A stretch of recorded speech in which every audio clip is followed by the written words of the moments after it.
Olá a todos, meu nome é Felipe Val, sou acadêmico do 10º semestre do curso de Agronomia da Unijuí e venho apresentar o trabalho então sobre função da radiação e luz solar em diferentes culturas. Então, o referente trabalho é realizado para a disciplina de Plantas e Lavouras 2, que é ministrada pelo professor Dr. Ivan Ricardo Carvalho. Esse trabalho tem como objetivo relembrar as etapas da fotossíntese, os tipos de radiação e os efeitos dos dias curtos e longos nas plantas. Então, com base no conhecimento sobre isso, a gente tem uma melhor percepção de quando é a melhor época de semeadura de algumas culturas específicas, de acordo com o seu ciclo. Então, sabemos que a única diferença entre a radiação e a luz solar é apenas a frequência com que ocorre essa radiação nos corpos. A fotossíntese, então, ela é um processo que ocorre a conversão de energia solar em química, para a realização, então, da síntese dos compostos orgânicos. A fotossíntese, então, ela é a principal responsável pela entrada de energia na biosfera e é realizada por organismos fotossintetizantes, como plantas e algas. Então, esses organismos eles captam a luz solar, convertendo a mesma em energia química. Então, essa energia química será utilizada na produção de compostos orgânicos, que vai ser baseada, então, em água e dióxido de carbono. A fotossíntese, então, é um processo pelo qual são produzidas moléculas orgânicas, com base em água e dióxido de carbono, o que apresenta então também um produto final, que é o oxigênio, e o mesmo então ele é liberado no meio ambiente. Assim então, a fotossíntese trata-se de um processo essencial para a existência na vida da Terra. Fototropismo e fotoperiodismo. Então, quase toda planta ela realiza fotossíntese, já que ela é a chave para a sobrevivência das plantas. Ou seja, a fotossíntese ela permite que as plantas produzam moléculas de açúcar que servem como combustível e material de construção. Então, as plantas respondem à luz e às vezes a alguns específicos comprimentos de onda. Essa resposta, então, à luz permite que as plantas cresçam e se desenvolvam dentro de um ambiente. Então, outras plantas têm maneiras de detectar se elas estão na sombra de plantas vizinhas, com base na qualidade da luz que está chegando até elas. Então, elas podem então aumentar o seu crescimento ascendente para superar essas plantas vizinhas e obter uma maior luz solar. Então, a detecção dessa luz nas plantas envolve moléculas específicas, chamadas então de fotorreceptores. Então, elas são constituídas de proteína, que é ligada a um pigmento que absorve a luz, chamado de cromóforo. As fototropinas e auxinas. As proteínas, então, chamadas de fototropinas, são as principais fotorreceptoras responsáveis pela detecção de luz durante o fototropismo.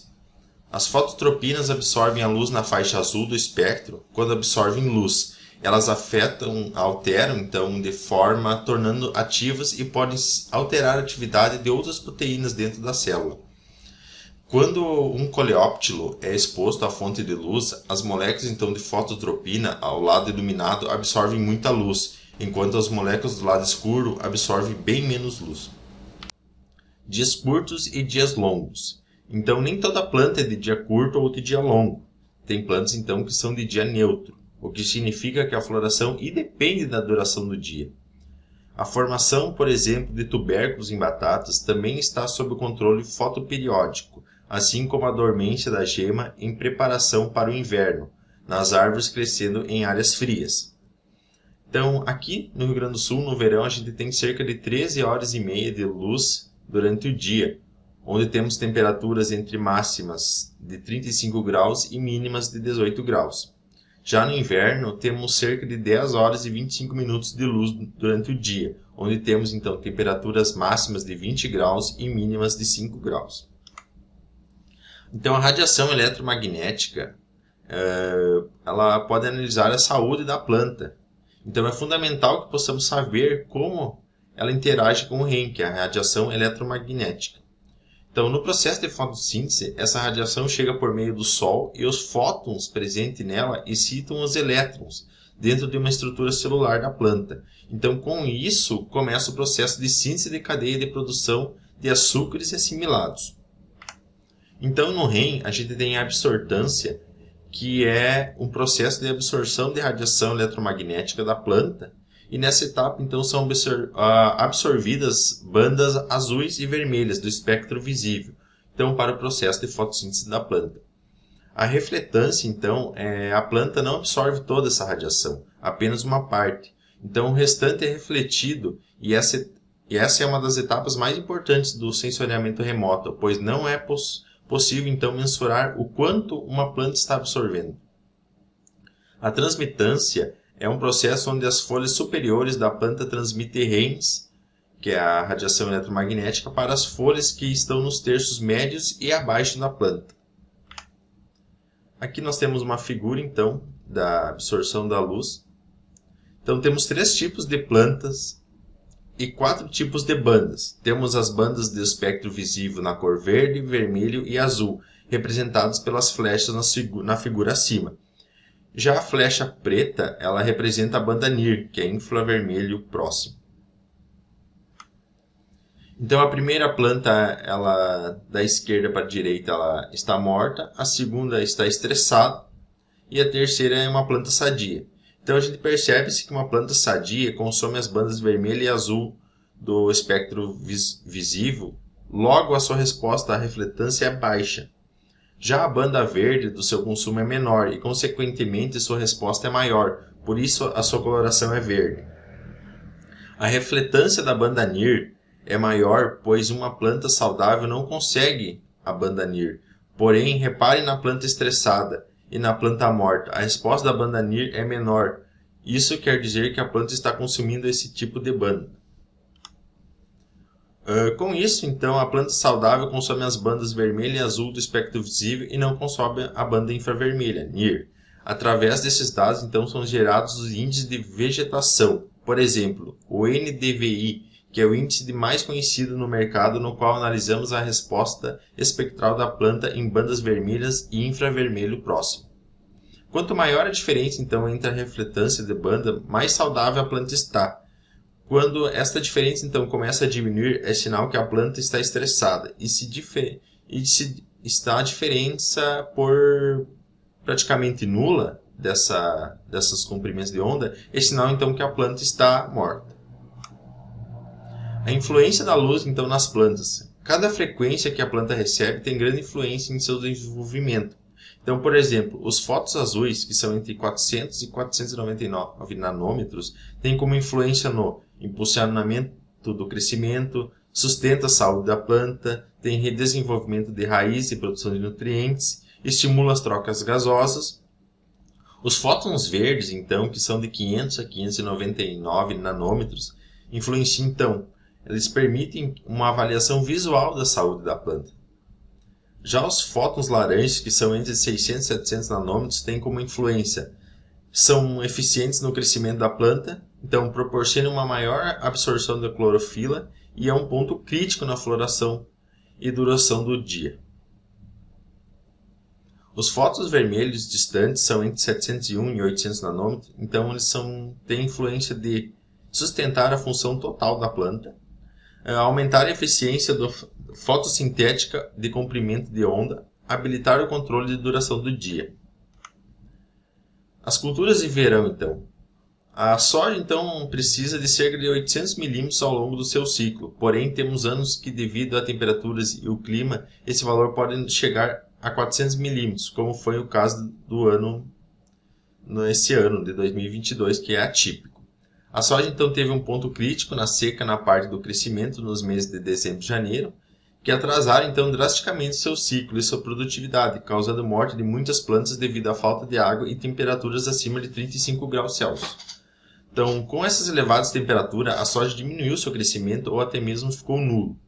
A produção das vagens de formação do grão cai, tendo como resultado a pouca produção por pé ou até mesmo a morte dessa planta, já que o calor intenso da planta para os seus mecanismos tenta armazenar a água do solo. Não só na soja, então, mas como em outras culturas de verão, as altas radiações solares com pouca disponibilidade de água geralmente causam estresse hídrico na planta e muitas vezes levam à morte da mesma, principalmente na fase de crescimento vegetativo e formação e enchimento de grão. Pensando em tolerância de cada planta, mesmo uma planta sendo de inverno, ela possui uma temperatura base. Se essa temperatura for mais elevada durante o ciclo, em caso de invernos mais quentes e secos, a planta também sofrerá danos sérios, principalmente na sua fase de crescimento vegetativo e maturação fisiológica. O mesmo acontece então com culturas de verão como a soja, que se o ciclo for muito chuvoso, com temperaturas mais baixas, pode causar afogamento da planta e disseminação de doenças e fungos, problemas no enchimento de grão e formação de vagem, até mesmo tombamento e morte da planta, devido a todos esses fatores citados anteriormente. Então sabemos que aqui no Rio Grande do Sul as chuvas são entre 1.300 e 1.500 milímetros por ano aqui no Rio Grande do Sul. As culturas de inverno, então, como trigo, centeio, canola, cevada, têm uma maior tolerância a temperaturas baixas devido à sua aclimatação no Rio Grande do Sul e na região aqui no Brasil, né? Na região sul do Brasil. Diferente de outras culturas como a soja, o girassol, por exemplo, ela não tolera temperaturas de baixas e o risco de geada pode destruir drasticamente uma lavoura. Plantas de inverno, então, como o próprio trigo, toleram geadas, porém, tudo depende do estágio fenológico em que a cultura se encontra. Como na fase reprodutiva, o dano da geada é irreparável. Na cevada, o dano das geadas são grandes na fase de crescimento vegetativo e no reprodutivo. Na canola, a mesma coisa, danos de grande monta no crescimento das folhas e enchimento do grão. A cultura da batata, então, ela deve se cuidar na região do plantio, pois a mesma, ao sofrer danos de geada, tem sua rama queimada e morta. Por isso temos diferentes épocas de plantio da batata.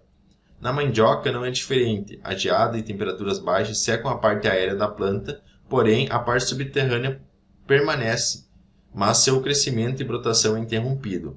Na linhaça, geadas e as temperaturas inferiores a menos 4 graus podem levar a planta à morte na época de germinação. E na fase de cápsula verde, entre esses estágios, a linhaça consegue tolerar temperaturas de até 10 graus negativos. Já na cana-de-açúcar não é diferente a relação das baixas temperaturas. As mesmas causam a morte da gema apical e prejudicam e encerram o crescimento da planta. Então temos como conclusão, sabemos que a radiação solar é indispensável para a vida e sobrevivência das plantas, independentemente da cultura e época do ano. Temos uma maior clareza ainda da importância da fotossíntese nas plantas, quais os tipos de comprimento de onda e que as plantas utilizam e qual estágio fenológico elas precisam de cada um. Sabemos que a hora de luz, temperaturas mínimas, base e máximas são fundamentais para o desenvolvimento da cultura, principalmente saber escolher a época de semeadura, a região, o relevo e o ambiente em si, para ter um maior aproveitamento da planta. Em relação às temperaturas, sabemos que as cultivares em inverno e verão, quais temperaturas base ideal e sua tolerância em altas e baixas temperaturas. Claro que uma planta não conseguirá sobreviver em baixas e ou altas temperaturas em todo o seu ciclo. As altas temperaturas são críticas no desenvolvimento e crescimento e enchimento de grão de plantas ao longo prazo, e as temperaturas baixas então podem cessar o crescimento e levar à morte dessas plantas. Tudo isso depende muito do estágio fenológico em que a cultura se encontra, tanto em altas e nas baixas temperaturas. Então, da minha parte seria isso. Muito obrigado pela atenção.